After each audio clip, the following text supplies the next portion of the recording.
Perkembangan teknologi membuat banyaknya aplikasi media sosial yang bermunculan.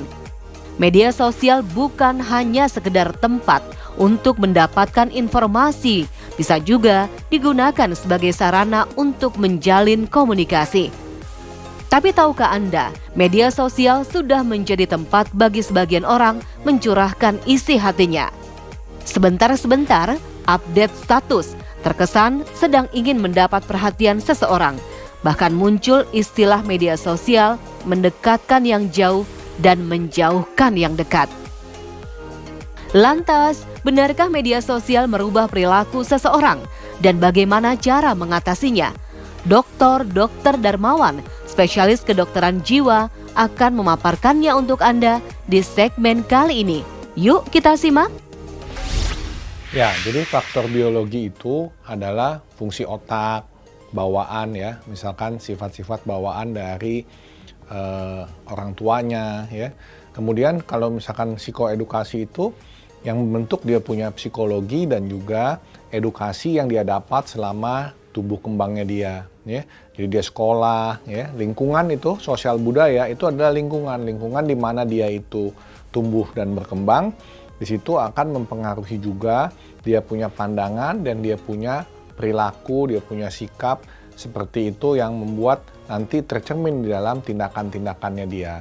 Nanti dari perilaku itu ya berhubungan dengan konteks lingkungannya, pengalaman-pengalaman hidupnya, itu nanti dia akan melihat bahwa dia nantinya mau kemana. Dia harus menemukan tujuan hidupnya yang bermakna buat dirinya dia. Seperti itu tuh yang membuat orang nanti mulai memikirkan tentang tujuan hidup. Nah, banyak orang memang hidupnya cuma dijalani begitu saja, sehingga dia tidak sempat atau tidak pernah memikirkan atau merenungkan sebetulnya tujuan hidup dia untuk apa.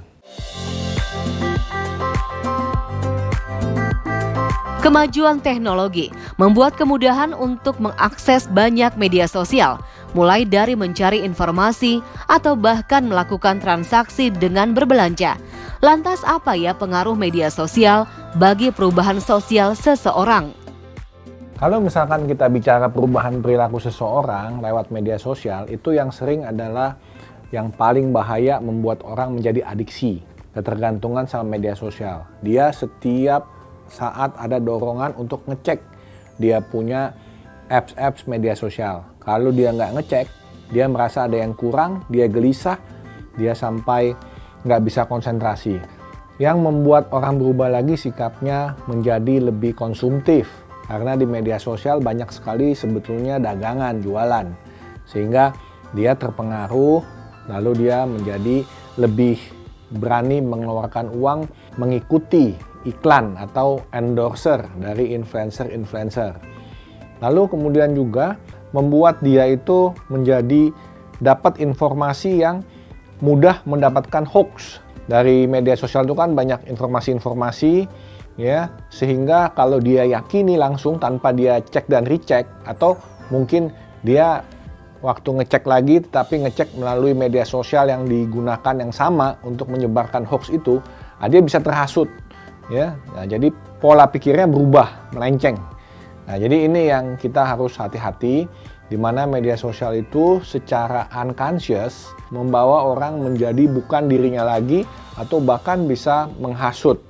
Ya, jadi hal-hal seperti ini harus betul-betul kita berhati-hati, waspada ya. Walaupun tidak waspada berlebihan nanti jadi paranoid, tetapi kita tetap waspada dan dengan bijak bisa membedakan mana yang realita, mana yang bukan, mana yang hoax, mana yang sebenarnya. Kemudian hal-hal yang lain juga, mana yang benar, mana yang salah, itu harus betul-betul disaring.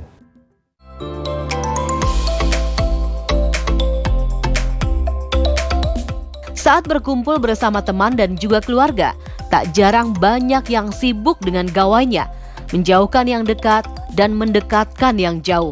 Hal tersebut terjadi akibat sibuk dengan media sosialnya masing-masing. Lantas bagaimana media sosial bisa merubah perilaku atau bahkan membentuk perilaku seseorang? Tadi saya katakan bahwa orang itu kadang tidak bisa merenung untuk menemukan tujuan hidupnya. Kenapa? Karena saat ini dengan globalisasi, dengan media sosial itu membuat hidup kita ini itu seperti mengikuti begitu saja apa yang ada dari media sosial yang memberikan informasi-informasi yang sangat banyak, sehingga dari informasi-informasi itu kalau nggak dicerna, nggak direnungkan, itu diikutin begitu saja. Akibatnya ditelan mentah-mentah informasi itu dan akhirnya membentuk perilaku masyarakat, individu sesuai dengan informasi yang diberikan melalui media sosial tersebut. Bijaklah dalam menggunakan media sosial, karena jika tidak bisa menyebabkan gangguan pada kesehatan. Lantas apa ya dampak ketika seseorang terlalu sering bermain media sosial? Tadi saya ada sebut soal adiksi ya. Adiksi itu udah merupakan gangguan mental, karena adiksi itu adalah kecanduan, ketergantungan. Jadi ada kriteria-kriteria adiksi. Salah satunya tadi, kalau dia ada dorongan, dia tidak bisa lakukan, dia tidak bisa tahan, sehingga dia merasa tidak nyaman, merasa tidak bisa konsentrasi, bahkan bisa sampai misalnya emosional. Kemudian juga kalau misalkan dia sudah adiksi, waktu yang dia perlukan untuk menggunakan media sosial itu makin lama makin panjang, jadi dia habiskan waktunya itu sampai seharian untuk media sosial saja, ya. Seakan-akan pekerjaan yang lain dia abaikan. Lalu dia juga tidak punya kesenangan lain ya selain untuk melihat media sosial. Jadi hobi-hobi yang lain, misalkan dia suka ketemu teman, dia suka olahraga, dia suka diskusi, itu juga dia bisa asik aja, mager, malas gerak, cuma ngeliatin media sosial ya. Nah, kemudian kalau untuk fisik itu juga bisa merusak mata yang paling banyak ya. Jadi sekarang kalau pakai gadget kelamaan, jadi miopia itu menjadi endemi ya, atau pandemi ya. Jadi banyak anak-anak sekarang itu kayaknya pakai kacamata, matanya miop ya, rabun jauh. Itu kayaknya sudah normal, sudah biasa ya. Itu pengaruh tuh ke masalah fisik kayak gitu. Apalagi misalnya sebagian pasien-pasien psikiatri ya, sekarang yang muda-muda itu ada yang mengalami anoreksia nervosa. Jadi dia tuh merasa kurang kurus ya. Jadi banyak anak muda belasan tahun, teenagers itu yang kita rawat bersama dengan penyakit dalam karena dia mau makin kurus. Kalau ditanya kenapa? Ya karena dia mengikuti apa yang ada di media ya. Jadi tokoh-tokoh idolanya ya. Kemudian ada lagi yang mengatakan kepada saya, kalau misalkan dia lebih kurus, maka akan lebih mudah dia untuk mendapatkan atau memakai baju-baju yang biasa dia pakai, yang ngetren, yang lagi mode seperti itu. Ya, dan itu tentunya bukan hanya masalah mental, tetapi gangguan fisik akan sangat terpengaruh ketika dia itu makin kurus ya. Atau ada juga yang bulimia ya, bulimia nervosa ya, makan sekali banyak kemudian dia muntahkan, dia takut gemuk ya. Jadinya masuk ke dalam gangguan mental yang disebut dengan gangguan citra diri. Nah, ini gangguan mental ini sangat erat hubungannya dengan juga gangguan fisik. Supaya Anda tidak terlarut dalam media sosial, yuk simak tips dari Dr. Darmawan berikut ini. Jadi sebetulnya ada tips-tips yang harus diperhatikan ketika kita menggunakan media sosial. Nomor satu, kita mesti tahu media sosial bukan realita, bukan dunia nyata. Oleh sebab itu, penggunaan media sosial itu harus dibatasi. Karena kita punya kerjaan, kita harus produktif dan berkontribusi pada dunia nyata. Nah, sehingga kita pakai media sosial sesuai dengan waktunya. Ya, jadi misalnya kalau kita lagi break, kita mau lihat sebentar, oke. Kemudian kalau kita lagi santai, kita mau gunakan sebentar melihat media sosial, oke. Tetapi menghabiskan seluruh waktu luang kita juga untuk melihat media sosial itu tidak oke. Itu satu, kalau kita melihat media sosialnya. Yang nomor dua, kita sendiri misalnya posting sesuatu di media sosial. Kita harus sadar tujuan dari posting sesuatu itu harus bermanfaat, bukan hanya sekedar untuk pamer misalnya, untuk mendapatkan tanda love atau tanda jempol ya, sehingga kemudian mendapatkan kepuasan dari itu.